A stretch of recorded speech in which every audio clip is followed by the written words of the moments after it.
Salut à toutes et à tous, bienvenue sur Acropolis avec Public Sénat. On est très heureux de faire cette émission. Question au sénateur, aujourd'hui on accueille Ronan Dantec. Bonjour Ronan Dantec, comment ça va? Très bien. Bien arrivé, bien installé, tout va bien? Tranquille, et super, on est très content, on va passer une heure ensemble avec vous, à discuter avec vous aussi le chat. On va discuter pour apprendre à vous connaître, apprendre un peu à parler de votre actualité, de votre travail au Sénat, de vos convictions, de votre parcours. On est avec vous en direct pendant une heure, vous êtes sur le chat d'Acropolis, on est aussi en direct sur le site de publicsénat.fr, c'est une émission qu'on fait en partenariat avec Public Sénat et vous êtes déjà nombreux et nombreuses sur le chat, donc n'hésitez pas à participer à la conversation avec nous et voilà, ça va, j'espère que ça va bien se passer.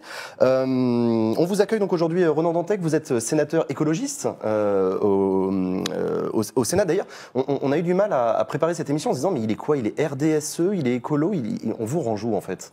Est-ce que vous êtes au groupe RDSE, c'est ça? Si vous voulez absolument me ranger, vous allez d'abord dire écologiste, ça au moins sur les 35 dernières années. C'est assez constant. Effectivement, rattaché au groupe RDSE, puisque nous n'avons pas réussi à conserver un groupe écologiste, même si, on ne le dit pas assez, tous les sénateurs de l'ancien groupe écologiste qui se sont représentés ont été réélus. Donc on n'a pas dû laisser un mauvais souvenir, mais on n'arrivait pas à 10. Donc qu'on explique bien les choses. Il y a eu un groupe écolo au Sénat qui a disparu, faute de membres. Parce que pour créer un groupe, pour rester un groupe, il faut avoir un minimum. On est 10 à être élus il y a 6 ans. Okay. Mais le groupe ne se renforce pas 3 ans après, ça, je pense qu'on a fait une erreur à ce moment-là. Et donc, la moitié des membres du groupe ne se sont pas représentés. D'accord. Donc, on repartait d'une base à 5 et on n'a jamais trouvé les 5 autres. J'ai passé un peu de temps dans les derniers jours, mais on est monté à 7, 8. Et jamais plus. Du coup, vous êtes un écolo rattaché à un groupe voisin. RDSE, ça veut dire quoi d'ailleurs? C'est les Républicains, démocrates? Oh là, non, les Républicains ils sont de l'autre côté, ils sont sur la droite. Là, on est quand même au centre-gauche, c'est le groupe radical. C'est le groupe radical, d'accord. Donc, un groupe, et ça c'est important de le dire, où il y a une liberté absolue de parole et de vote. Donc, sinon. Donc vous êtes un écolo au sein du groupe RDSE et il vous accueille bien. Vous avez des bisbilles entre vous sur le fond? Non, c'est un groupe même, puisque j'ai compris que c'était une émission, on se disait les choses. On se dit les choses. C'est plus convivial que l'ancien groupe écolo. C'est bon à savoir, c'est une forme de reproche à vos anciens collègues? Non, mais parce comme il y a une plus grande diversité, finalement, il y a plus de bibienveillance, il y a moins de compétition entre des gens qui sont un peu sur les mêmes créneaux. Et donc, on s'écoute. On n'est pas toujours d'accord. Tous mes camarades du groupe RDSE ne sont pas totalement des écolos. Mais on arrive quand même à travailler ensemble. Et puis c'est un groupe fondé historiquement sur la liberté de ses membres. Donc, je vote comme je veux, je dis ce que je veux, et souvent, j'ai des soutiens de mes collègues RDSE sur des amendements que je n'aurais pas eu avant. À vous entendre, c'est presque une bonne nouvelle qu'il n'y ait plus de groupe écolo, on se sent plus libre au sein de RDSE. Non, c'est pas totalement une bonne nouvelle au sens où un groupe, c'est des moyens, ça structure la vie politique, les groupes politiques dans la vie parlementaire, c'est important. Donc, si on avait pu conserver une parole écolo structurée avec un groupe, on l'aurait fait. Donc, mais par rapport à la situation, le groupe RDSE est une bonne solution. D'accord.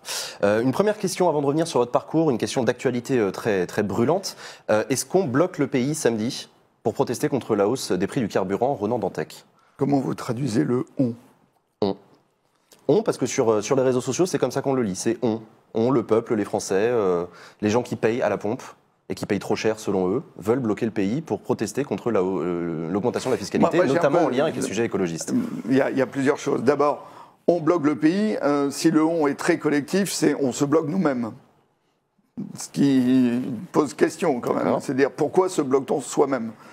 Donc le on ne correspond pas à la totalité du pays. Donc ça veut bien dire qu'il y a une autre partie du pays qu'on veut bloquer. Il y a bien obligatoirement quelqu'un qu'on veut embêter, sinon ça n'a pas de sens. Donc, il y a plusieurs choses à dire. Moi, je suis attentif à cette colère. Je pense qu'il serait irresponsable de ne pas être attentif aux colères qui montent dans ce pays. Je la distingue de la fiscalité écologique, qui n'est que quelques centimes du prix du litre d'essence ou de gasoil, ça on le sait tous. Y compris l'État, c'est 35 milliards de recettes sur la fiscalité de l'essence, la contribution carbone-énergie ou climat-énergie que j'ai contribué à faire augmenter, c'est 8 milliards. Donc c'est qu'une petite partie. Mais que dit cette colère? Moi je crois qu'elle dit deux choses, on dirait même plus, mais au moins deux choses importantes. D'abord, effectivement, des petite classe moyenne qui ont ce qu'on appelle le reste à vivre, c'est-à-dire qui sont dans un système économique où ils se sentent de plus en plus contraints. Parce que les dépenses obligatoires, notamment le logement, ont beaucoup augmenté ces 20-30 dernières années. Et donc, il suffit que l'essence augmente pour qu'ils aient le sentiment d'être un peu coincés et de ne pas avoir d'argent finalement, notamment pour des loisirs non contraints. Donc ça, c'est le point probablement central. Et je pense que dans ça, c'est une colère que vous entendez, que vous comprenez. Oui, mais quand elle était ministre, Cécile Duflot avait quand même défendu l'encadrement des loyers.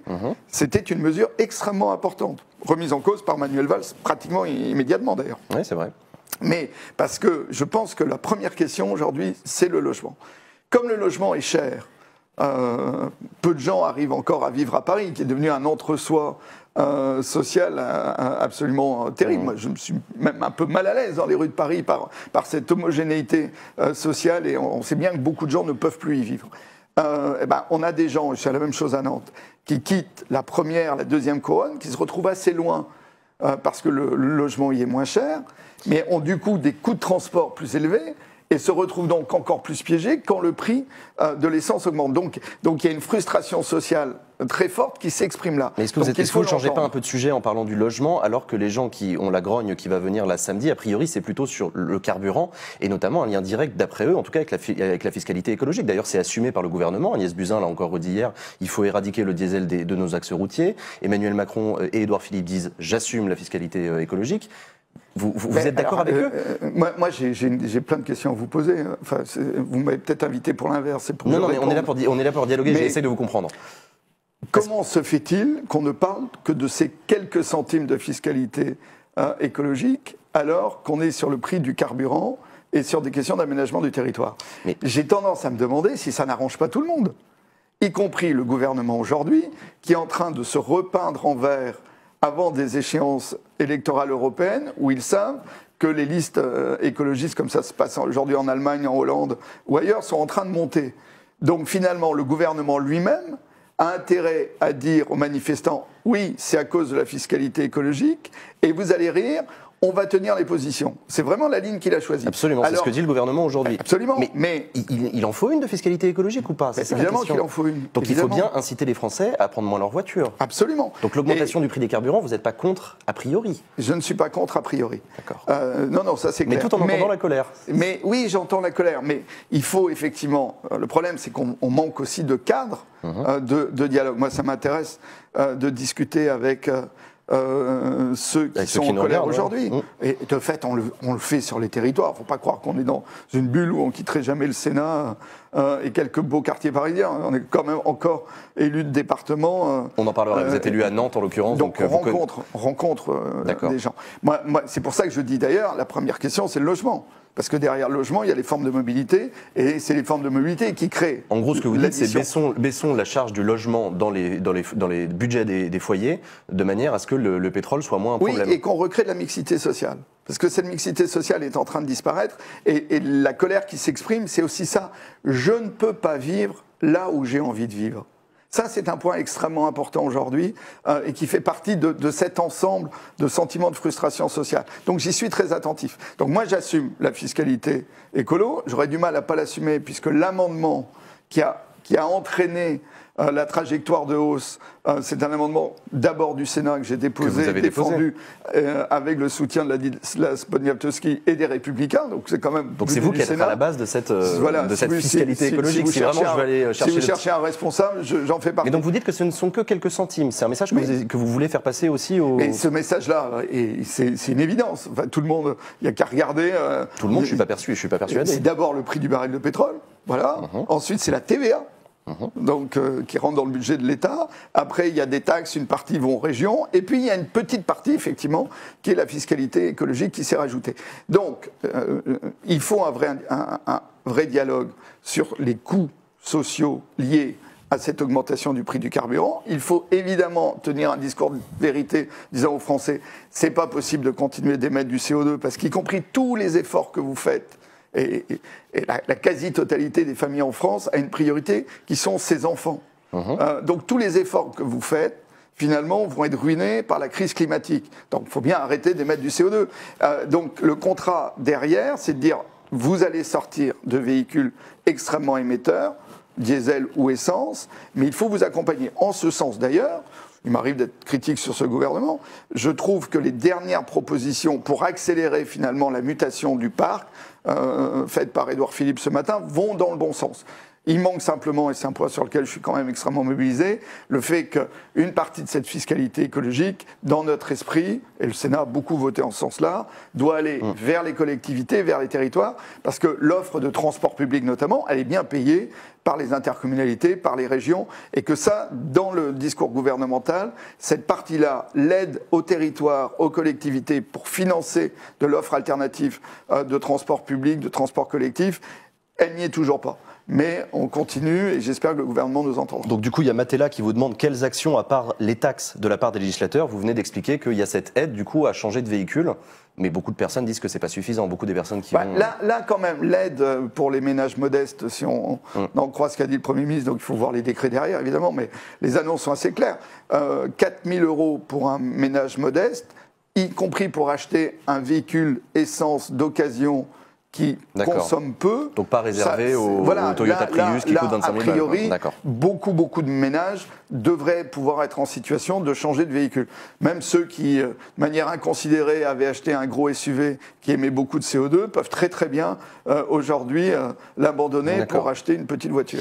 À propos de la mobilisation qui se prépare donc samedi, très protéiforme, très inattendue, on ne sait pas très bien à quoi ça va ressembler. Public Sénat est allé chercher dans son tiroir à archives et a ressorti un précédent en 1992. Le Premier ministre Pierre Bérégovoy, de gauche, envoyait l'armée pour débloquer les routes. À l'époque, c'était les routiers. C'était les transports routiers. C'était les transports routiers. C'est pas de même nature. Alors, il avait raison, c'est pas de même nature, mais enfin, si on est dans une situation similaire samedi, est-ce que vous pensez que la méthode Pierre Bérégovoy est la bonne? Envoyer l'armée pour débloquer les axes routiers? Non. Non? Mais non. D'abord... Pierre Bérégovoy l'a fait en 92. Oui, mais il l'a fait sur un mouvement catégoriel de routiers. Et même si vous allez encore plus loin, la chute du président Allende a commencé par une grève des transporteurs au Chili. Donc on peut tirer des fils très loin et trouver des parallèles hasardeux. Donc, il n'est pas si hasardeux que ça, ce parallèle-là. Ça rappelle quand même notre mémoire que bloquer les routes en France... Il y a une colère sociale qu'il faut entendre. Donc il faut effectivement dire qu'il y aura un accompagnement des ménages les plus modestes pour qu'ils puissent y compris changer de comportement. Parce que même sur la fiscalité écologique, le prix du baril de pétrole peut monter de manière très forte du jour au lendemain. Ça, on le dit peut-être pas non plus assez. Si ça se dégrade entre l'Arabie Saoudite et l'Iran et qu'il y a un blocage du détroit d'Ormuz, le litre il est à 3-4 €. Et là, ça ne sera pas de la fiscalité. C'est un aveu d'impuissance, on ne peut rien faire. Donc il faut sortir de cette dépendance. Donc pour sortir de cette dépendance, il n'y a pas le choix, il faut changer de type de véhicule. D'abord, tout de suite, des véhicules qui consomment moins. Aujourd'hui, des véhicules qui consomment assez peu. Et puis, je pense que la mobilité électrique, plus de transport public, mais ça coûte cher, donc il faut bien effectivement le financer par des flux financiers par ailleurs. Ce sont les vraies réponses avec la question de l'aménagement du territoire et du logement.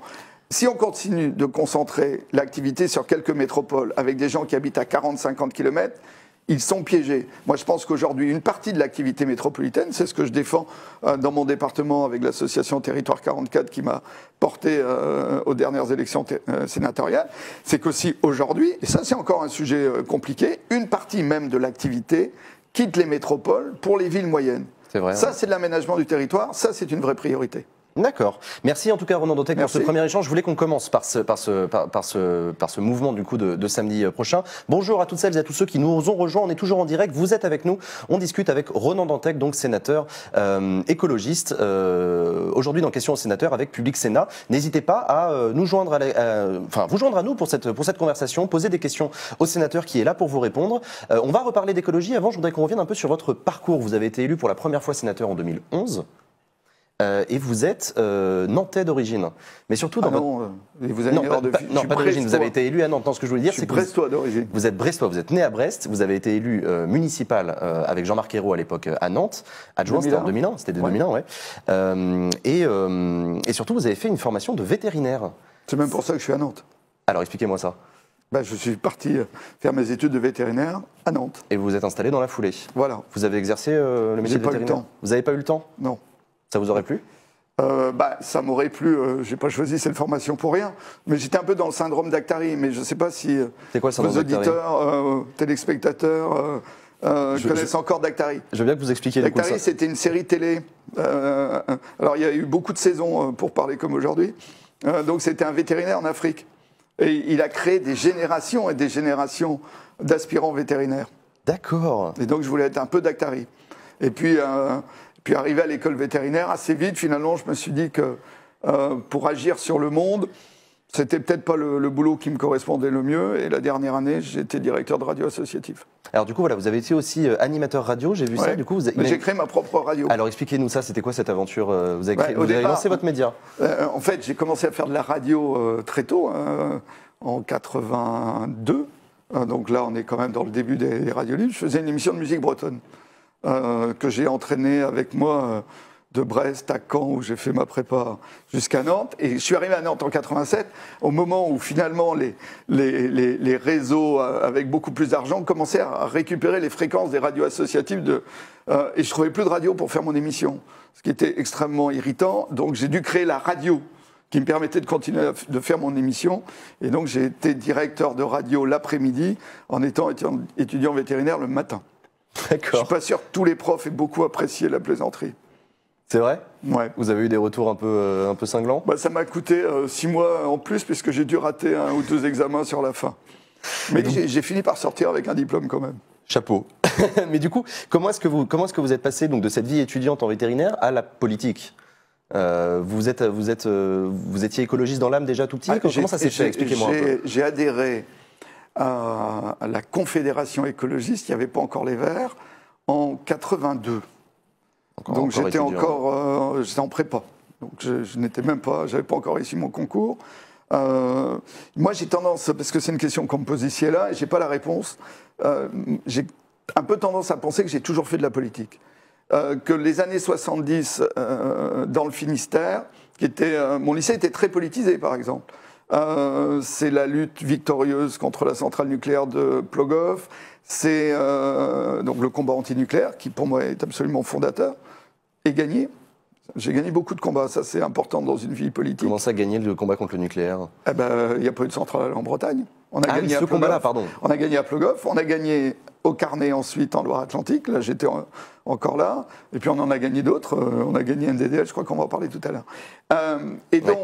Donc finalement, moi je suis né en 63, le milieu des années 70, j'ai une douzaine d'années, mais on est quand même dans un monde très politisé, avec beaucoup de luttes. 78, Marée Noire de la Mococalis, ça marque aussi. Et donc finalement, j'ai retrouvé les premiers bouquins que j'ai pu acheter, mes premiers bouquins écolos. Je les ai lus, j'étais en 4e, 3e. D'accord. Des bouquins d'écologie politique déjà. Donc j'ai tendance à penser que si j'ai un fil rouge dans la vie sur lequel je peux bouger, c'est l'engagement politique et écolo. Et écolo, d'accord. Du coup, vous êtes au Sénat depuis 2011, c'est votre 2e mandat. Vous siégez au sein de la commission qui s'occupe de l'aménagement du territoire, c'est ça? Vous menez des travaux, du coup, on en parlait tout à l'heure sur les transports en commun, les territoires, c'est quelque chose qui vous touche particulièrement? Il y a une utilité particulière au Sénat de travailler sur ces sujets-là? Ah oui, bien sûr. Moi, ce qui m'a plu en arrivant au Sénat, c'est de voir que finalement, on pouvait bouger les choses. Ça ne sert pas à rien, le Sénat. Ça ne sert pas à rien. Déjà, c'est un peu provoque de le dire à ce stade, mais nous avons bougé, parce que c'est toujours un travail entre le jeu et le nous. Il y a à la fois de l'initiative individuelle, et puis s'il n'y a pas un collectif derrière, ça ne marche pas. Donc il faut jouer toujours sur ces 2 niveaux ensemble. Le fait de passer cet amendement qui avait augmenté la trajectoire du prix de la taxe carbone, ça a bougé 10 milliards du budget de l'État. Et Nicolas Hulot l'a réaugmenté un petit peu avec Emmanuel Macron derrière, mais on avait fait le boulot à l'époque. Donc quand vous passez un amendement qui bouge 10 milliards sur 3-4 ans du budget de l'État, vous n'avez pas le sentiment de n'avoir rien fait. Quand on parle de la programmation pluriannuelle de l'énergie, qui est au cœur aujourd'hui des attentes, là aussi, c'est un travail qu'on a mené avec mes camarades écolos de l'Assemblée nationale, et c'est nous qui avons obtenu, mais vraiment dans la dernière nuit, avant la présentation par Ségolène Royal des grands axes de la loi de transition énergétique, on a obtenu que la PPE ne soit pas sur 5 ans, mais sur 10 ans. Et c'est bien parce qu'elle est sur 10 ans que le gouvernement a autant de mal à la sortir aujourd'hui, parce que grâce à ça, c'est vraiment devenu un document clé d'orientation sur l'énergie. Alors, on ne va pas passer l'émission là-dessus, mais, je pense qu'en tant que parlementaire, en tant que sénateur, à condition d'être en capacité, y compris de trouver des majorités de circonstances. Moi, je suis dans la minorité au Sénat, je suis un homme de gauche. Est-ce que vous dites que vous êtes prêt à travailler, y compris avec la droite majoritaire, quand ça va dans le sens ? On est toujours prêt à travailler avec tous ceux qui sont d'accord sur un certain nombre d'axes. On ne va pas être dans une posture politicienne où on dirait toujours non à ce qui vient d'en face. Mais est-ce que ça n'avançait pas un peu mieux dans votre sens quand le Sénat était à gauche ? Vous avez été rapporteur de 2 lois, par exemple, de propositions de loi, protection des lanceurs d'alerte, la loi de Marie-Christine Blandin, et la loi sur les produits phytosanitaires à usage non agricole de Joël Labbé, qu'on a reçu sur ce plateau il y a quelques semaines. Oui, on a eu un moment où effectivement on a pu faire passer un peu plus de choses, mais les amendements les plus structurants ont quand même été avec un Sénat de droite au moment de la loi de transition énergétique, où là on a réussi assez régulièrement à se mettre d'accord sur des choses assez ambitieuses. Est-ce que vous pensez que vos collègues députés qui sont minoritaires ont moins de facilité que vous à faire avancer des choses et des dossiers ? Il faut leur demander, mais ce qui est certain quand même, puisqu'il y avait marqué sur mon petit papier avant pas de langue de bois, ou au moins certifié FSC, c'est que c'est plus difficile avec l'Assemblée nationale telle qu'elle est aujourd'hui, parce que le groupe En Marche est tellement ultra majoritaire qu'on ne peut pas non plus, y compris jouer sur les différences de sensibilité entre les membres de ce groupe majoritaire.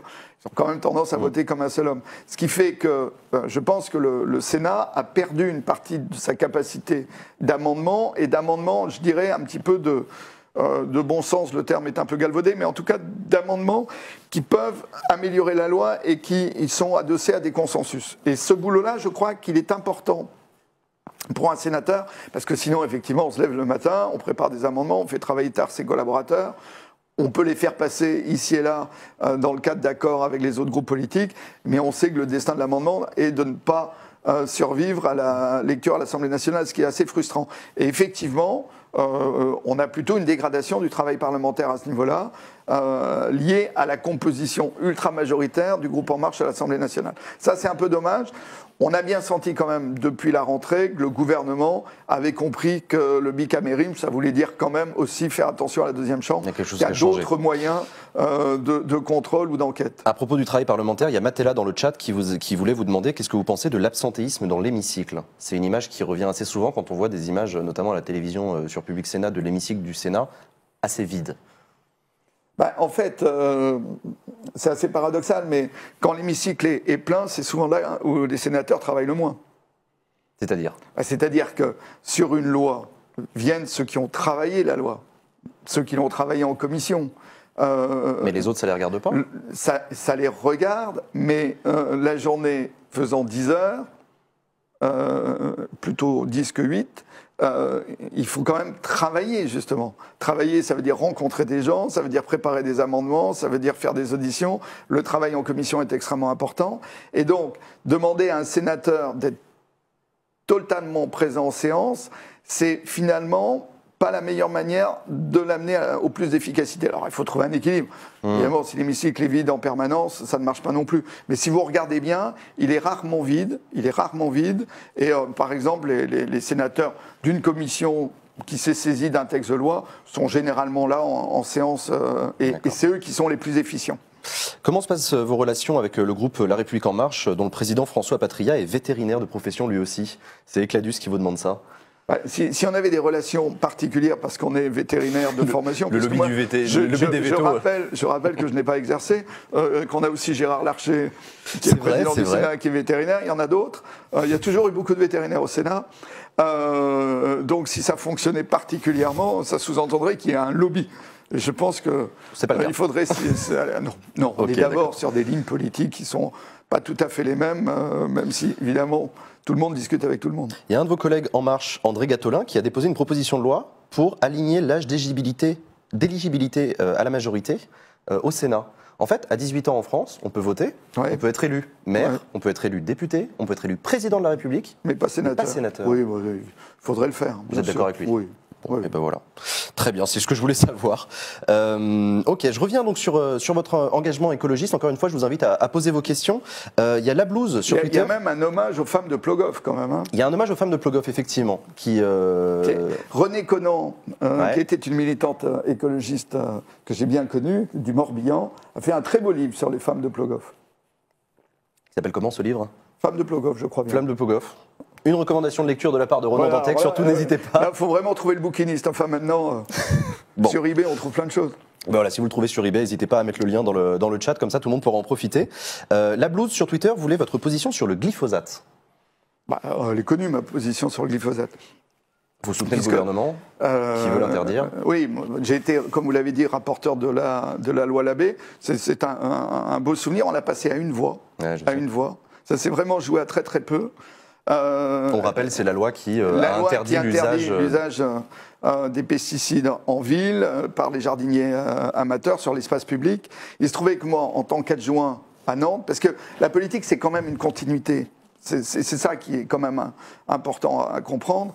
En tant que vice-président de Nantes Métropole et adjoint au maire de Nantes, j'avais moi-même interdit l'usage par nos services des pesticides à partir de 2002, et notamment du glyphosate.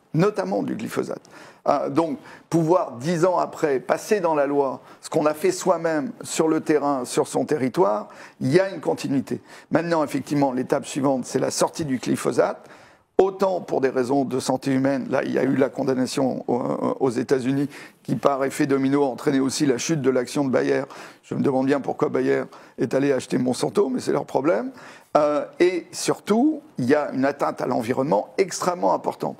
La baisse de biodiversité aujourd'hui dans ce pays, notamment de biodiversité banale, les passereaux, même le nombre de moineaux, la linotte mélodieuse, ce sont des oiseaux qui disparaissent, qui étaient des oiseaux extrêmement courants, et c'est l'agression chimique qui est la grande responsable de tout ça.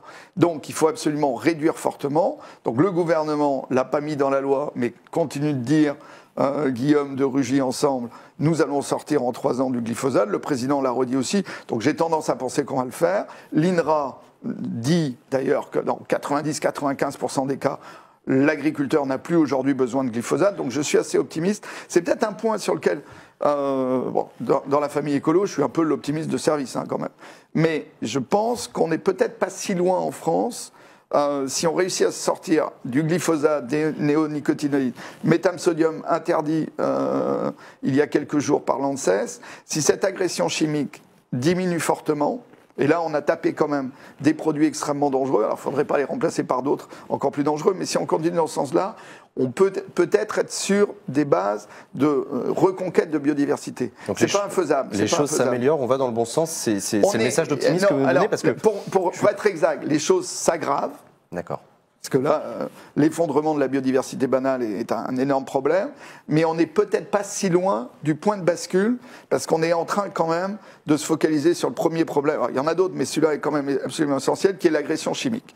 Donc si on réussit à réguler cette agression chimique, on n'est peut-être pas si loin en France d'un début de reconquête. Après, malgré tout, il y a le dérèglement climatique, il y a l'étalement urbain et la perte des terres agricoles, donc on a d'autres problèmes, mais on peut peut-être avancer là-dessus. Il y a une question de Tché sur le mix énergétique qui vous demande comment pensez-vous qu'il soit possible de concilier l'énergie intermittente, l'éolien et le solaire, avec la sortie du nucléaire et l'électricité bas carbone? D'abord, l'intermittence, la variabilité, c'est pas... Un jour j'ai 100 et un jour j'ai 0. Il y a peu de moments en France où il y aurait ni vent ni soleil sur tout le territoire en même temps, puisque je rappelle que le réseau est connecté, voire même à l'échelle de l'Europe, puisqu'on a quand même un réseau connecté aussi à l'échelle européenne. Donc ça n'est pas une intermittence totale. Ça, c'est quand même important de le dire. Après, on a des productions thermiques de soutien, notamment des centrales gaz, donc on sait comment y répondre aussi. Et le nucléaire, qui n'a pas de potentiomètre, on ne peut pas tellement jouer sur la puissance, ne correspond pas du tout à la variabilité du renouvelable. Donc l'enjeu, c'est d'abord le réseau, la gestion prévisionnelle, l'arrivée des biogaz va être aussi pour l'électrique un point important à ce niveau-là. Et les autres pays européens y arrivent de mieux en mieux. Il faut plus de réseaux interconnectés, plus de gestion prévisionnelle et un peu de thermique, gaz, biogaz d'appoint. Et à partir de là, le système fonctionne. Sur votre engagement écolo, il y avait une question posée par Oscar sur Twitter qui me dit, il est vétérinaire et écolo, est-ce qu'il est végé ou vegan? Ni l'un ni l'autre. Ni végétarien ni vegan. Non. Alors, du coup, ça me rapporte à une deuxième question qui dit comment est-ce que vous conciliez votre engagement écologiste politique avec votre vie de tous les jours? Est-ce qu'on peut être écolo et manger de la viande? Oui. Oui. Oui. Alors, il ne faut pas abuser du bœuf argentin, quand même. Donc, quand vous êtes devant une carte de restaurant qui vous propose une pièce de bœuf argentin, vous dites non. Prenez plutôt de la volaille, qui a quand même une empreinte carbone moindre, même si derrière, il y a un peu, voire beaucoup de soja OGM, ce qui est un autre problème. Donc il faut manger moins de viande, c'est évident. Mais c'est une vraie question philosophique. Et moi, j'assume totalement mes positions, y compris, là, j'ai organisé un colloque sur les grands singes, et le chimpanzé lui-même est omnivore. Donc il mange de la viande, il mange même généralement d'autres singes. Et je pense que moi, j'assume, en tant qu'être vivant omnivore, de manger de la viande, ce qui n'empêche pas d'être extrêmement, et c'est une vraie question de société, d'être extrêmement aujourd'hui attentif au bien-être animal, conditions dans les abattoirs, où là on voit bien qu'il y a une montée d'exigence, qui est finalement une montée d'une forme d'humanisme. Mais ça pourrait provoquer quelques réactions.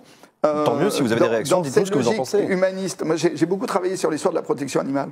Mon travail de doctorat vétérinaire, que je n'ai toujours pas terminé, donc j'ai encore quelques années, mais il va être temps, là, bientôt, était sur l'histoire de la protection animale. Et on voit bien, finalement, que entre la protection animale et l'humanisme au 19e, début 20e siècle, il y a un parallèle. Donc, plus on prend soin de l'animal, généralement, plus on prend soin de l'homme. Mais pour autant, je ne sors pas l'homme du règne animal et j'assume son caractère omnivore en maîtrisant l'empreinte écologique qui est derrière. Et notamment, moi, je suis un écologiste convaincu depuis toujours, mais le mouvement vegan, végétarien, il n'y a aucun souci, je le comprends bien philosophiquement.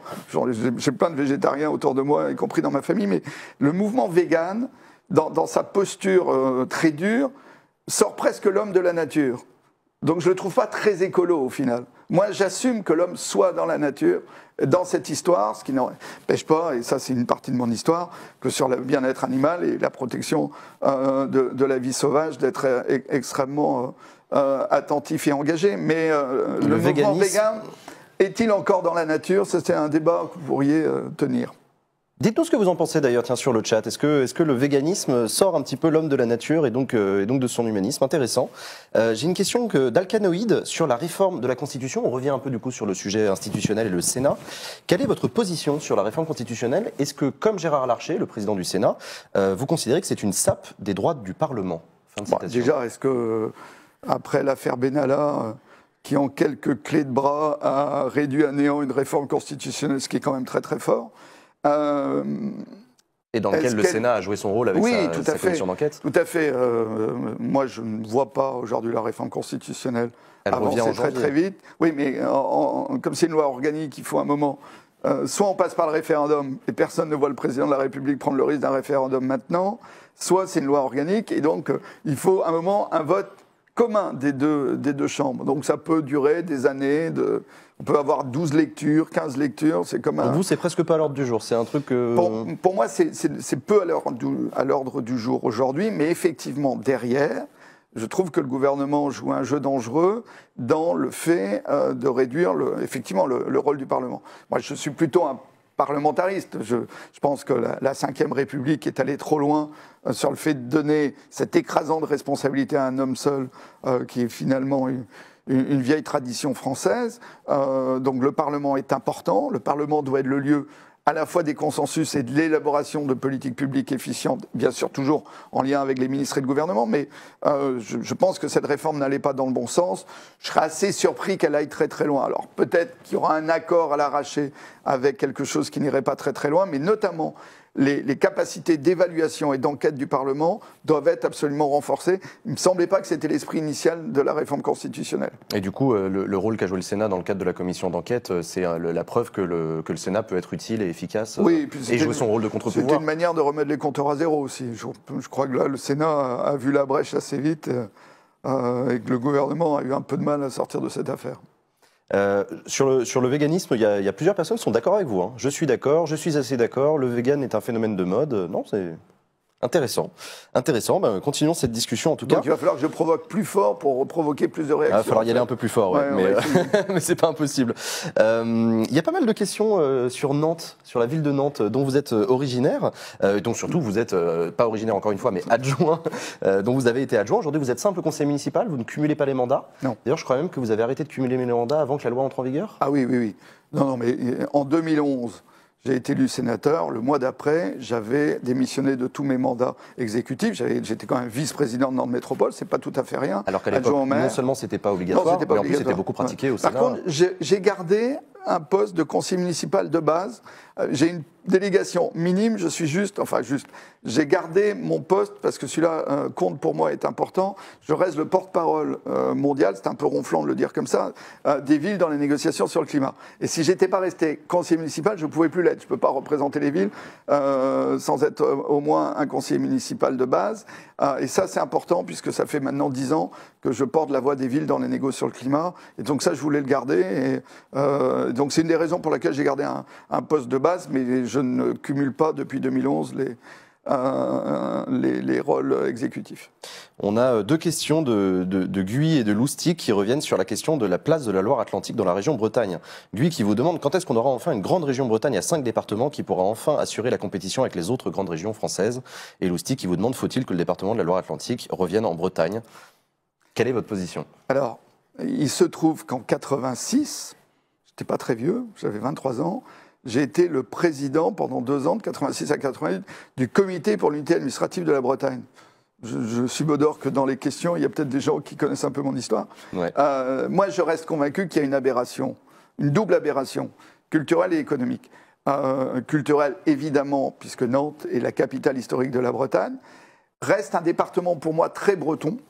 Alors, l'enjeu, c'est pas les frontières de 1532. Hein. J'ai pas vraiment. C'est les frontières actuelles de la Bretagne. Un respect absolu des frontières. Non, celle de 1532, c'est au moment où Anne de Bretagne, enfin pour mieux dire, c'est pas Anne, c'est Claude, Claude de France, qui était la fille d'Anne de Bretagne, se marie avec François Ier, fin du duché de Bretagne. Donc 1532. Donc les frontières du duché de Bretagne, c'est bien les 5 départements, dont la Loire-Atlantique. Ça, c'est clair. Mais surtout, l'identité culturelle, territoriale, et c'est un vrai sujet sur lequel j'ai un bouquin qui sort actuellement, qui s'appelle Bretagne du XXe siècle. C'est l'occasion de faire un peu de publicité dans toutes les bonnes librairies depuis la semaine dernière. Donc c'est une question qui m'intéresse toujours beaucoup. Je pense que les gens ont tous besoin d'identité. L'identité bretonne est une identité positive, qui n'est pas une identité agressive, justement, qui n'est pas une identité dirigée contre les autres. Il y a des identités d'ouverture et des identités de repli. Celle-là me semble une identité qui participe d'un narratif d'ouverture, donc je la défends toujours. Et par opposition aux Alsaciens, par opposition aux Basques, par opposition aux Corses. Par opposition au nationalisme. C'est un peu le sujet du moment, entre patriotisme et nationalisme, mais je ne reprends pas la phrase de Romain Gary, mais moi je crois qu'il faut être attentif au respect des identités, et derrière les identités, du coup, au respect des diversités, parce qu'il n'y a pas de diversité sans identité. Donc je me suis toujours investi notamment pour l'enseignement de la langue bretonne. C'est un point de mon itinéraire militant qui m'éloigne de la défense de l'environnement, mais qui fait vraiment partie de mon histoire. Et Nantes, la Loire-Atlantique, est un département très breton dans ses comportements collectifs. Je vous parlais de Plogoff, la lutte de Plogoff. Ce qui ressemble le plus à cette lutte de ma jeunesse, c'est quand même Notre-Dame-des-Landes, où on a retrouvé finalement les mêmes habitudes militantes, les paysans, les militants écolos, les étudiants, et cette capacité de dire bah, vous allez rire, mais ça va être non. Et à la fin, c'est toujours non. Donc c'est un département très breton, ça c'est le premier point. Mais l'autre raison pour laquelle j'ai toujours été pour un redécoupage, c'est aussi parce que les métropoles en Bretagne, C'est quelque chose d'important. Nantes, ça pèse. Rennes, ça pèse. Brest aussi. Et que finalement, de ne pas avoir de région qui chapeaute ces 3 métropoles, c'est une fragilisation en termes d'aménagement du territoire pour quelqu'un qui, comme moi, pense qu'il y a un enjeu majeur sur les villes moyennes aujourd'hui. Et donc, je trouve qu'en termes d'équilibre du territoire, le fait d'avoir Nantes et Rennes dans 2 régions, y compris des compétitions entre les 2 régions, n'est pas bon. Après, j'avais fait des propositions de compromis. Je suis aussi quelqu'un de compromis. Ça n'avait pas été compris par tous les militants bretons sur le fait qu'au moment où Hollande a redessiné la carte, moi, j'étais plutôt favorable à ce qu'on aille quand même vers la fusion des 2 régions, Bretagne et Pays de la Loire, plutôt que le statu quo. Et ça a fini au statu quo, ce qui ne me semble pas une bonne chose. Mais en créant dans cette fusion entre les 2 régions, avec donc des départements non bretons dans cette nouvelle région, une entité spécifique bretonne. Ça, je n'ai pas été suivi. Beaucoup m'ont dit après que ce n'était pas si con comme idée. Mais à l'époque, ça n'a pas marché. Il faudra y revenir. Je pense que quand on regarde la carte, il y a 3 petites régions, Bretagne, Pays de Loire, région centre, Val-de-Loire. La logique, c'est de couper celle du milieu en 2 et on finira avec 2 régions. Ça plaira pas à la région centre? Non, pas du tout. J'en parle souvent avec les... Il y a beaucoup d'élus de la région centre au Sénat. Qui sont d'accord avec vous? Qui sont d'accord pour dire que leur région est aussi trop petite et qu'elle pourrait aller vraiment jusqu'au bout du Val-de-Loire et aller jusqu'à Angers. Mais moi, je suis clair sur un point, c'est chaque département qui doit choisir son destin. Moi, je pense qu'à un moment, il faut dire, on va finir avec 2 régions, il y a 5 départements dans les Pays de la Loire, chacun choisit ce qu'il va faire pour lui-même et on respectera sa décision. Donc pourquoi pas un référendum? Même s'ils veulent venir en Bretagne. Même s'ils veulent venir en Bretagne. Pourquoi pas un référendum d'initiative locale en Loire-Atlantique? Oui, alors, c'est l'occasion parce que ça a marché à Notre-Dame-des-Landes, entre guillemets? Non, ça n'a pas marché. Ça n'a pas marché. Expliquez-moi. J'ai défendu le référendum. Y compris contre une partie des militants sur place qui m'ont dit « Qu'est-ce que tu es en train de faire? On va se faire entuber. » Et ils n'avaient pas tout à fait tort. Moi, je suis très en colère des conditions de ce référendum. J'avais vu François Hollande en tête-à-tête, y compris dans un avion de retour en rentrée d'Inde d'un voyage officiel, et je lui avais dit, dans la situation de tension, le référendum, et on prenait exemple sur ce qui s'était fait en Allemagne sur la gare de Stuttgart ou de Francfort, je crois, il faut un moment politique qui permette d'en sortir sans l'affrontement physique, parce que notre responsabilité politique, c'était d'éviter les morts. On n'était pas très loin. C'était très tendu à ce moment-là. C'était extrêmement tendu. Et moi j'étais vraiment là-dessus particulièrement préoccupé. Et donc, j'ai défendu le référendum comme moment politique de sortie de crise. Mais à partir du moment où les pro-aéroports ont voulu transformer ce référendum en plébiscite, en choisissant le territoire unique de la Loire-Atlantique qui devait se prononcer pour un aéroport prévu pour la région Grand Ouest, Bretagne, Pays de la Loire. Donc, le périmètre avait été choisi pour que le oui à l'aéroport l'emporte. Il n'y a même pas eu une profession de foi, dans les boîtes aux lettres. Donc, je pense que l'État, après avoir dit oui au référendum, n'a pas assumé un vrai moment démocratique où on remettait à plat, où le périmètre, évidemment, il aurait fallu demander à tous les Bretons pour vous. Aux 2 régions.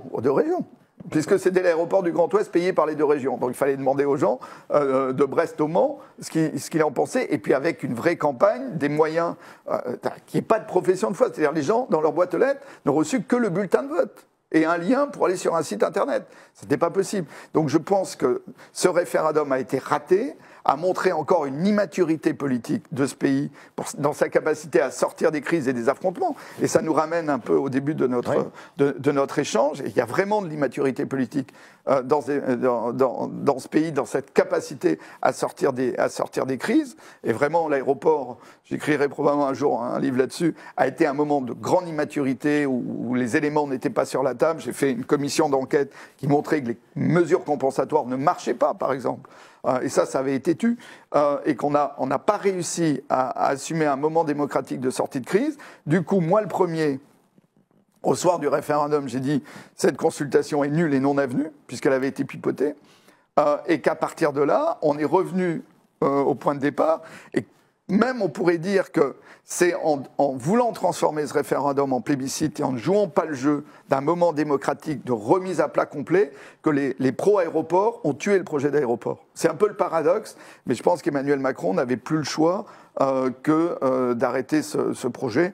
Et puis là, maintenant, ça ne m'empêche pas, c'est un autre paradoxe, d'être aujourd'hui un des vrais soutiens des habitants qui sont les riverains de l'aéroport actuel, puisque moi je défends l'interdiction des vols de nuit. Je suis vraiment pour qu'il soit maintenant prioritaire, et je trouve là que l'État, y compris les collectivités locales sur place qui refusent l'interdiction des vols de nuit, ne répond pas à leur mal-être à eux, et c'est pas parce que je me suis investi contre le transfert, que maintenant, il ne faut pas non plus que le bien-être de ces populations autour de l'aéroport actuel ne soit pas plus pris en compte. Et je trouve que là aussi, en termes de débat public, on est en train de renouveler les erreurs qu'on avait sur le premier projet. Et cette immaturité dont vous parliez. Du coup, si on fait un référendum en Loire-Atlantique pour son hypothétique rapprochement avec la Bretagne, il faudrait qu'il soit plus mature et mieux fait. Vous parlez de profession de foi tout à l'heure. Il y a Fanny qui vous demande, est-ce qu'il faut des professions de foi? Est-ce que ce n'est pas juste pour les candidats? Non, dans un référendum, il faut un feuillet pour le pour, un feuillet pour le contre. Et on peut mettre d'accord tous les gens pour et tous les gens contre Non, mais à un moment qu'on tranche, mais qu'il y ait un temps de débat démocratique et que, effectivement, l'information aille vers l'électeur avant qu'il se positionne. Puis après, il se positionne et il décide. Maintenant, pour finir avec cette question du redécoupage, Olivier Guichard, qui a longtemps été le président de la région des Pays de la Loire, que j'avais rencontré à l'époque, en tant que directeur de radio justement, m'avait dit, il avait raison, la question n'est pas tant la réunification de la Bretagne, de la Loire-Atlantique, avec les autres départements bretons, que l'avenir des autres départements des Pays de la Loire. Et on en est toujours là. Et si Georges Pompidou n'a pas réunifié la Bretagne en 1972, c'est parce qu'il ne savait pas que faire des autres départements. Et tant qu'on n'aura pas effectivement un travail collectif sur l'ensemble de la région et avec l'avis des autres départements et quelque chose qui fasse plus consensus, à mon avis, la situation va rester bloquée. Donc en fait, la solution n'est pas tant en Loire-Atlantique que dans le reste des Pays de la Loire. Je pense. Je dis ça depuis toujours, et que chaque département de cette région, qui n'est pas amené, à mon avis, à voir le 22e siècle, choisisse pour lui-même. Tout à l'heure, il y a Cowboy Étoile qui vous a demandé si on pouvait avoir quelques mots en breton.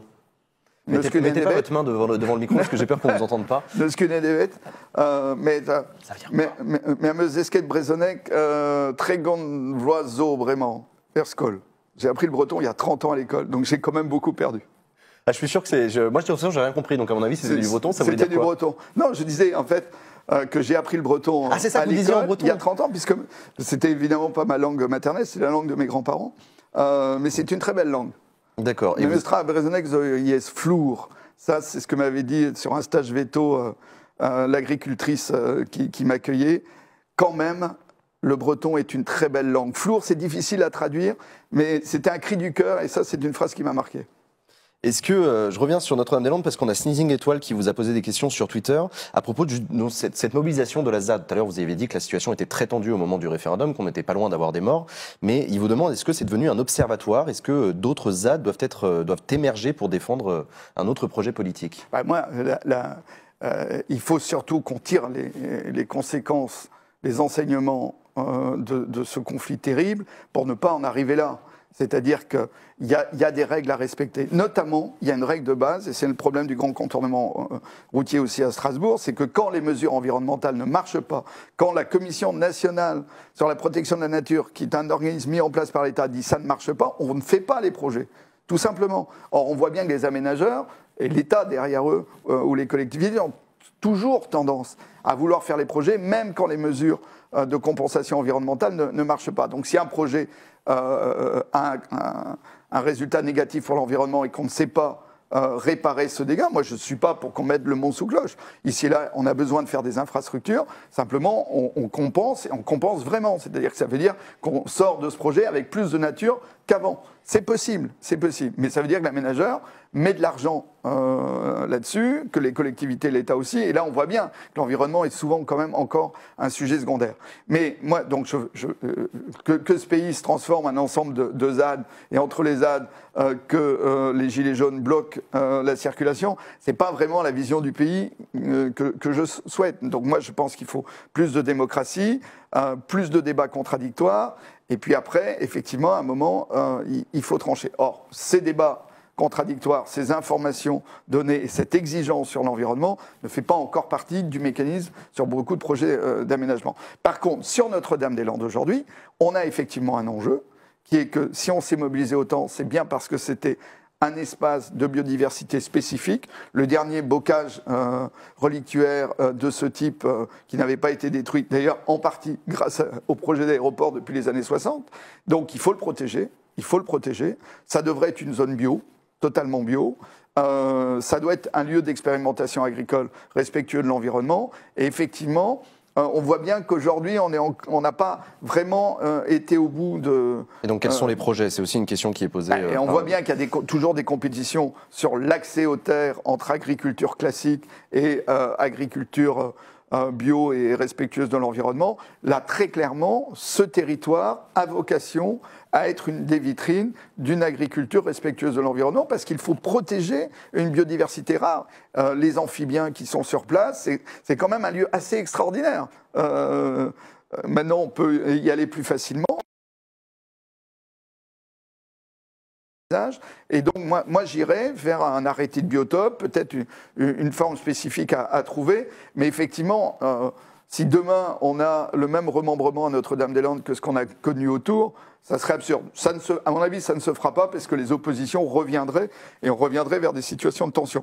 Mais l'État, pour l'instant, ou les collectivités ne sont pas allés au bout aussi d'assumer que finalement, ben voilà, on aurait un lieu spécifique avec une agriculture particulière. On approche doucement de la fin de cette émission. Si vous avez des questions à poser à Ronan Dantec, c'est le moment. Allez-y dans le chat, posez vos questions à Ronan Dantec. On va faire peut-être des questions rapides avec questions courtes, réponses courtes. Il y a une question très nantaise qui nous est posée par quelqu'un qui s'appelle Lolo, qui vient probablement de Nantes, et qui vous pose une question sur la grève qui se prépare à la TAN, donc qui est l'opérateur de transport de la métropole. Vous avez une... Non, j'ai pas de... Moi, je suis même pas au courant, je suis pas nantais. Je vous avoue, je suis allé chercher sur Google ce qu'on veut dire. Une grève qui se prépare, c'est toujours compliqué, donc j'aurais du mal à répondre. Une fois qu'on aura les revendications, je pourrais y répondre, mais là, très honnêtement... Bon, désolé Lolo, on n'a pas de réponse, mais il y a aussi une question... Ce qui n'empêche pas de dire quand même qu'on a un des plus beaux systèmes de transport en commun à Nantes. En quoi un des plus performants. Nantes a été la première ville de France à redévelopper le tramway. Ouais. Ce qui fait aussi, j'étais en charge du plan climat, et les raisons pour lesquelles Nantes a été capitale verte de l'Europe, ce qui est une de mes fiertés, puisque c'est moi qui pilotais le projet, et c'est la seule ville française qui a à ce jour été lauréate de ce titre assez prestigieux en Europe, c'est justement parce que avec Jean-Marc Ayrault, il y a eu énormément d'investissements sur le transport public pendant une trentaine d'années, y compris avec Alain Chenard avant, et que sur le climat, et ça c'était ma responsabilité, on a été aussi extrêmement volontariste. Et Nantes aujourd'hui tient ses objectifs de réduction des émissions de gaz à effet de serre pour atteindre à moins 50% en 2040, ce qui est vraiment beaucoup plus ambitieux que ce qui se fait ailleurs. Ouais. Et on le tient. On est déjà à moins 30%, donc on le tient. Donc ça veut dire aussi que sur le dérèglement climatique, il y a des solutions pour faire baisser les émissions. Avoir été élu local, c'est quand même dans un concret d'être capable de mesurer ce qu'on fait. Et après, ça nourrit l'action de sénateur. Et du coup, on reboucle sur ce qu'on disait tout à l'heure sur le 17 novembre et la grève sur la fiscalité énergétique, écologique plutôt, besoin de développer les réseaux de transport en commun au niveau local. Oui, besoin de les développer, donc ça veut dire de l'argent pour les collectivités. Je suis très mobilisé pour la création d'une dotation climat pour les collectivités adossées au plan climat. Ça, c'est un des points sur lesquels j'ai le plus travaillé sur la loi de transition énergétique, puisque je présidais le groupe de travail de gouvernance. Et vous nous disiez tout à l'heure, avant d'entrer sur le plateau, que vous êtes en train de travailler sur des amendements dans le cadre du projet de loi de finances pour l'année prochaine sur ce sujet-là. Et avec un consensus très fort du Sénat qu'on a trouvé entre les groupes. Donc et le là, Sénat il faut que le gouvernement entende qu'il doit y avoir de l'argent, une partie de cette recette aille sur les territoires pour une mobilité alternative. Et surtout, parce qu'on revient un peu sur les gilets jaunes, moi je ne voudrais pas que finalement, dans la rue, bloque une France climato-sceptique qui finalement considère que la question climatique est secondaire et que la France, qui elle est engagée sur le climat, finalement lui jette de l'eau propre. Il faut surtout que ces deux France dialoguent. Ça me semble important. Moi, j'assume la fiscalité écologique, mais je suis là aussi pour qu'on trouve des réponses de mobilité, d'aménagement du territoire pour ceux qui sont en difficulté aujourd'hui. Et surtout pas que deux camps, encore une fois, se retranchent, ne se parlent plus, y compris qu'on stigmatise avec un petit peu de mépris par les gens des villes qui n'ont pas les mêmes difficultés de mobilité, ceux qui sont dans le périurbain, ceux qui sont dans la ruralité. Moi, je suis un élu métropolitain, je suis un élu urbain, né à Brest, vivant à Nantes, un pied à Paris aujourd'hui. Pour autant, ce sont les élus des petits territoires ruraux qui ont assuré ma réélection en Loire-Atlantique. Et je pense qu'on a un enjeu majeur, justement, à éviter ces fractures, à avoir une France qui se parle et qui se bat contre ces différentes fractures de richesse, des fractures culturelles. Il y a une France qui a quand même, une France urbaine, une France des métropoles, des centres-villes, qui a tendance un peu à mépriser le reste de la France et à faire le lit des populismes. Moi, je suis extrêmement attentif à ça. Il faut y faire très, très attention. On a l'impression qu'effectivement, ce mouvement du 17 novembre est plutôt celui de la France périphérique qui prend sa bagnole parce qu'elle n'a pas le choix, qui paye son plein. On a un témoignage de Kylian dans le chat tout à l'heure qui disait mon plein coûtait 50 €, maintenant il me coûte 60 €. Je ne touche que 700 € par mois. Qu'est-ce que vous avez à me répondre? Mais complètement. Et moi, je pense que chèque mobilité, réaménagement du territoire, action sur le logement qui réaugmente le reste à vivre. Si le logement est moins cher, ça laisse plus d'argent pour faire autre chose. Ce sont des sujets sérieux, vraiment sérieux. Moi, je suis extrêmement inquiet de l'état de ce pays. Je le mesure. Après, il faut aussi qu'on analyse un peu plus les différentes fractures. Ce ne sont pas les mêmes suivant les périurbains, entre les quartiers sensibles, entre des zones rurales qui ont l'impression d'être abandonnées complètement. Mais ce pays, aujourd'hui, est adossé à un égoïsme territorial des endroits qui vont bien. Et effectivement, là, il n'y a pas de ruissellement de richesse. Il n'y a pas de ruissellement de richesse. Donc ça, le politique, il est là pour protéger. Alors, moi, je suis un écolo, donc mon histoire, c'est la protection de l'environnement, mais il y a bien le terme protection. Quand le politique donne le sentiment de ne pas protéger, parce que finalement, sa priorité, c'est gagner que l'économie de son pays gagne dans la compétition mondiale, mais que ça ne protège pas les plus fragiles ou les petites classes moyennes, alors les populismes ne sont pas loin. Donc, il faut remettre au cœur de l'action politique ce mot-là, qui est le mot protéger. Nous sommes élus pour protéger les plus faibles. Ça, c'est le sens complet de mon engagement. Il y a à protéger aussi les petits oiseaux qui sont encore plus fragiles, mais il y a aussi à protéger les gens. Et c'est la même histoire. Et ça, je pense qu'il faut qu'on se ressaisisse en tant que politique en se disant, est-ce que finalement on protège ? Il y a plusieurs personnes qui, je reviens, désolé, sur les sujets nantais, purement nantais, mais il y a plusieurs nantais apparemment qui veulent avoir votre position sur le projet de Yellow Park. Il n'y a plus de projet de Yellow Park. Alors expliquez-moi, parce qu'apparemment c'était deux stades qui étaient prévus, un deuxième stade. C'était un projet où le promoteur associé au propriétaire du club de foot proposait un nouveau stade, mais avec un nouveau projet urbain de plusieurs milliers de logements. C'était vraiment un méga projet dans un quartier qui, à mon avis, n'était pas prêt à ça. Alors ça n'existe plus, puisque la partie projet immobilier a disparu, et maintenant on se retrouve avec deux stades. J'avoue être assez sceptique sur la proposition, mais je n'ai pas eu l'occasion d'en parler avec Johanna Roland, la maire de Nantes. Il faut qu'on en parle. Je pense que déjà, l'idée même qu'il y ait deux stades l'un à côté de l'autre, personne n'y croit vraiment. Donc, à un moment, il faut juste voir qu'est-ce qui coûte le moins cher, qu'est-ce qui a le moins d'impact en CO2, parce que c'est beaucoup de béton. Donc là, on a un stade qui existe, ou pour lequel on a coulé beaucoup de béton, ça coûte peut-être moins cher de l'améliorer, c'est peut-être un peu plus d'argent public, il faut regarder, mais notamment l'impact climatique de la construction du nouveau stade, ça doit être aujourd'hui dans les projets. Et là aussi, j'ai un peu le sentiment qu'on revient en arrière par rapport à l'aéroport, où là, pareil, la question climatique, qui est vraiment centrale dans mon engagement politique, n'avait pas été intégrée. Et il faut regarder les deux projets, mettre à plat, vraiment. Mais là, deux stades l'un à côté de l'autre, j'avoue mon scepticisme. Dit comme ça, effectivement, je connais pas Nantes. C'est comme ça que ça se présente aujourd'hui, deux stades l'un à côté de l'autre. J'avoue que la logique m'échappe un peu. Attention à votre main devant le micro, j'ai vraiment peur que les gens puissent pas vous entendre. Si vous avez des questions, c'est le moment. Moi, j'en ai une dernière à vous poser. On va sortir un petit peu de la France, on va parler un peu international. Ces derniers jours, on a eu l'hallucination collective de voir le président des États-Unis s'en prendre au président de la République française, Emmanuel Macron, sur Twitter, en lui reprochant à peu près tout et rien. Il y a notamment une crise autour de l'idée de défense européenne. Qu'est-ce que vous pensez ? La question de la défense européenne, c'est une vraie question quand même. Hein. Non, mais c'est une vraie question, mais c'est à partir d'une réaction d'Emmanuel Macron qui a mal comprise, à ce que j'ai compris, Donald Trump, qu'il a lancé des tweets pour s'en prendre à Emmanuel Macron et à son projet de défense européenne. Qu'est-ce que ça dit, selon vous, des relations internationales Ça dit des relations internationales extrêmement dégradées, mais une fois que j'ai dit ça, j'ai défoncé une porte ouverte. Est-ce que Trump n'est simplement pas maître de lui-même, ou est-ce qu'on est sur de vraies stratégies assez travaillées finalement par ses conseillers, notamment ses inspirateurs? Eh ben, de fait, il n'a pas perdu le Sénat. Et Trump a, semble-t-il, une particularité, c'est qu'il ne cherche à parler qu'à ses électeurs. Il a perdu la Chambre des représentants quand même. Oui, mais il a quand même, dans les territoires qui l'ont porté au pouvoir, il a gagné des sénateurs. Donc on voit bien qu'il continue quand même à répondre aux attentes de son électorat. Alors évidemment, Trump est un drame. Je suis complètement d'accord avec Emmanuel Macron pour dire que le multilatéralisme est la seule solution. Moi, je suis très très engagé dans les négociations sur le climat, c'est-à-dire trouver un accord à 195 pays sur cette question-là. C'est presque mon quotidien. Ça fait plus de 10 ans que je suis les négociations et je préside une association internationale sur le sujet. Donc il faut du multilatéralisme, il faut trouver des compromis, des intérêts divergents entre États sur lesquels il faut avancer. La question du développement, de l'avenir de l'Afrique, des pays les moins avancés est au cœur aussi de cette question. Et évidemment, le fait que les États-Unis sortent de la régulation du monde, après avoir fait toutes les conneries possibles et imaginables, notamment la guerre en Irak, Dieu sait si on s'était mobilisé à l'époque contre, c'est un énorme problème.